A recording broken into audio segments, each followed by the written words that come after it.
Anong na-discover mo sa kanya habang pinagdadaanan mo yung process na yun na gusto mong mabuntis through IVF? Ano si Mikey, parang very supportive siya talaga eh. Pero hindi niya pinapakita sa akin yung emotions niya. Pero ang pinaka nakita ko kay Mikey is talagang partner siya na hindi niya talaga ipaparamdam na kasalanan mo, kasama mo talaga siya. Nung time na yun kasi naisip ko na parang I'm so pressured na.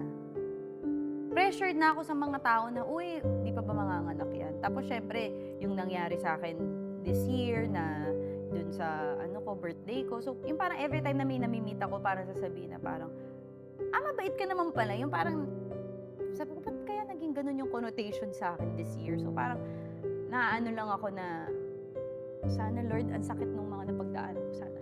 Oo. Sobrang sakit. Sana may magandang... Sana may maganda naman balik. Baka ito na. Siyempre, tas di ba, para sunod-sunod, at dami